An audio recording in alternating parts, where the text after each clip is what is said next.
Hello guys, welcome to my YouTube channel. This is Chat with Shady, and today I bring you a punditry on the performance of the Ghana Black Stars in Qatar.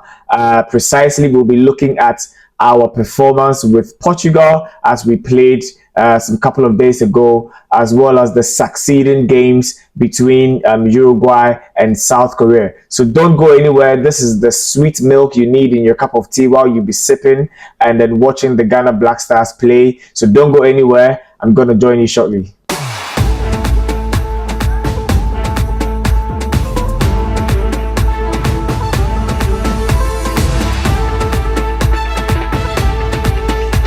All right, guys, I'm back again. Now, this year, as we all know, the Ghana Black Stars hopefully will be making waves in Qatar, and they will be restored in this great game that is a working work of art. Currently, we have already played Portugal, and we hope to play South Korea and then Uruguay. Now, I believe that Ghana, or the people in Ghana, have a very toxic relationship with the Black Stars, because this is the case where you always see that Ghanaians are always getting heartbroken by the Black Stars over the years, whether it is a friendly match, whether it is the AFCON, whether it is the World Cup. As far as I can remember, Ghanaians have always had a very toxic relationship with the Black Stars, in the sense that they love the Black Stars, they love to watch the Black Stars play, and then obviously your hopes get too high, you give the Black Stars your heart, and then you get disappointed at the end. But I think that this year there is a very dying need to believe that the Black Stars will perform to our expectation as they are in Qatar. So you know what I can actually remember is that somewhere in 2006, where Ghana went to the World Cup, I believe that was the first time that we were featured in that great gallery of the game. There was a game, I think, between Ghana and Italy, where Sami Kufo made a blunder just around the defense line, and then I think that actually costed Ghana. I can also throw back on I think 2010, and it's been 12 years so far after that time, when Asamoah Gyan, scored the penalty against Uruguay. So I believe that this year, the match that we'll be playing against Uruguay especially is going to be bringing back memories. That match is going to be tickling our feelings, because we have history with Uruguay. Now, when we're playing Portugal, I think that the normal ambience in town or in Ghana was that a lot of people did not really have hope in the team. I think basically because we have a very young team, we have a team that is not so experienced when it comes to these kind of tournaments. They probably are doing well in their respective clubs in Europe and whatnot, but then when it comes to these kind of tournaments like the AFCON and the World Cup, especially, we did not have that confidence in them. So I think moving into the game, people were normally jittery, and then they probably did not have that confidence in the team. Personally, I took some time to watch the match. I loved it. I can tell you guys, listen, my nerves were racking. My heart was beating throughout the whole 90 minutes and plus extra minutes and whatnot. But I think what I can actually say is that even though Portugal beat Ghana 3-2, I was very encouraged by how our guys, mastered courage to face the Portuguese players. And I was really encouraged by how we played. I think I did not have enough confidence that our players will be able to put up that show. But you know what? They actually performed, even though in the game, something like I think one of the goals that was scored, was it the second goal of Portugal?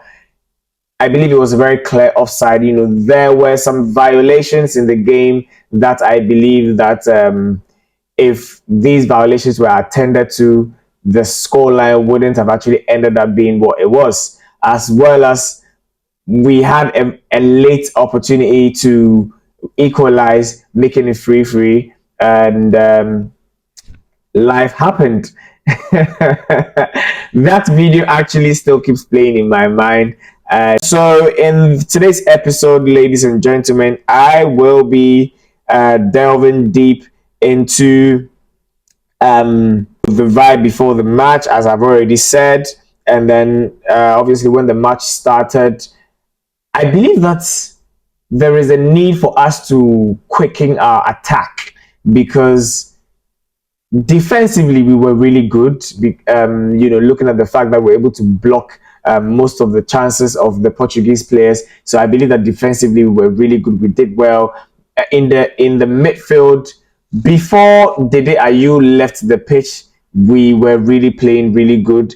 I really did not see a lot of things that Thomas Partey did. I have reasons to believe that he was also part of the engine room of the central midfield. However, I really didn't see him do much in the game. I hope that in the succeeding games he's going to do exceedingly and abundantly, because I mean, when Partey is playing for Arsenal, you guys can actually see what Partey has been giving off, and then I'm hoping that he's going to give up more. So what I believe that we need to be paying attention to is our attack. Because if you have a very good defensive line that is able to keep the ball in the midfield, keep the ball pushing up to the midfield, if you're able to have a very good engine room, which is the central midfield, to be able to maneuver the balls in the center of the pitch, as well as push the ball to the forward, what you need is good attackers. That is my problem right now. Moving into the match with South Korea and Uruguay, I'm hoping that our players are going to rekindle their attacking spirits and they're going to push enough balls into the nets. So obviously, when the match started, the coach had a 5-4-1 strategy. Initially I felt that, wow, 5-4-1, that's going to be a solid defensive game, but I can't blame them. I think for starters, he wanted to see how first the players were going to gel into the match, and then the players are going to he wanted to see the confidence that the players were going to display as against the Portuguese team, because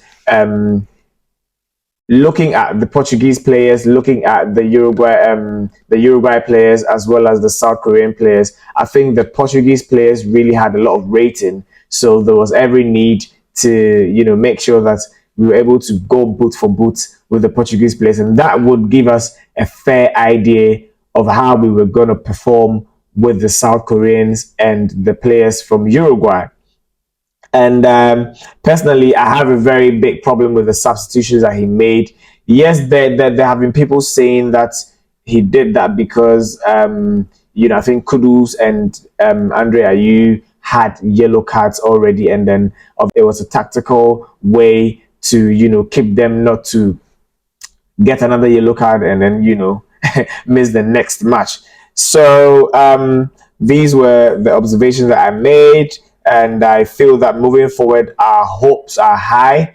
As against South Korea, as against Uruguay, our hopes are high. And then what I can say is that Ghanaians are really expecting a lot from the Black Stars. Our relationship still continues. Our toxic relationship still continues. Just that this time around, we hope that we're going to be in a very good love relation for a while. If not to win the World Cup, we're going to be in it for a while. My personal opinion is that if we have been able to play Portugal, then we can meet any other team. Trust me, because Portugal or the Portuguese team is really seasoned. The Portuguese team, they have the touch and tease. They are vintage. They are without forgery or imitation. They are, as Peter Drury, the great commentator, puts it, they are a walking work of art. So, ladies and gentlemen, what I'm going to do before we actually wrap up is that, there were some things going on Twitter when we finished the match, and then I'm just going to take some time to just read it. As I'm reading these tweets, I'm going to put them on the screen so that you can actually read with me. So, Ghana Premier League panel said, The Ghana manager subbed off his best player immediately after the equalizer, and that said, best player assisted. There won't be a worse in-game change for the rest of the World Cup. So I feel that that substitution that he made really costed us, and I feel that Coach Ado is gonna, make a very good or a better substitution in the succeeding games. We proceed. Another guy said, "Bro hit the Sui 3-2 down." Yo, that guy who did the Sui, that guy. Wait, is the thing Sue or Sui? Because I'm just like, when Cristiano Ronaldo scores a goal, what I normally hear from the derby is Sue, but this one is like Sui, Sui. Anyways, so we move on. Yeah, so this was a Sue. Yes, exactly. So it's not Sui. It's Sue. So someone said Sue while losing is insane. Instagram pics era has gone too far. Brother, your nation wants some points. Do you get me? I think that, Ghanaians are just like trolling this guy because, guy, we were free. What's it called? We were 2 goals into the game, whereas they were 3 goals into the game. We were a goal down. We needed an equalizer. You just had to just go pick the ball from the net and just take it back into, what's it called? The center line and just start the game. This guy was celebrating with a Sue. Yes, so another guy said, that is not Sue, it's yeah.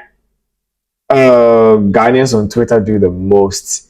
Listen, Ghana Twitter is a street. That's high street. You don't want to get trolled on Ghana Twitter. Trust me. Someone said, nah, but the best moment of the game be the guy in Sue. He go sleep and casa. After the match, he go call house. Mama, oh, my celebration.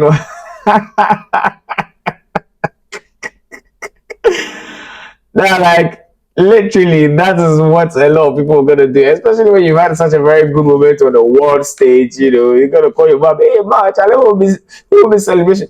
That actually looks like something that I would have done, just call my mother and be like, hey, ma, will be celebration? Or did you see my celebration? So I think that is going to bring us to the end of this short, episode. And I wish Ghana Black Stars, obviously, the best in this tournament. We are really hoping that they're going to push forward. We have had a glimpse of, what the boys can do. I have no shred of a doubt that they're going to put on a show come our game with South Korea, and then subsequently our game with Uruguay, and in the round of 16 and whatnot. So, ladies and gentlemen, this is what I have for you. This is Chat with Shady once again. And if you have not liked this video, kindly like. If you have not subscribed, kindly subscribe. And then make sure you share this video as well. Spread the love.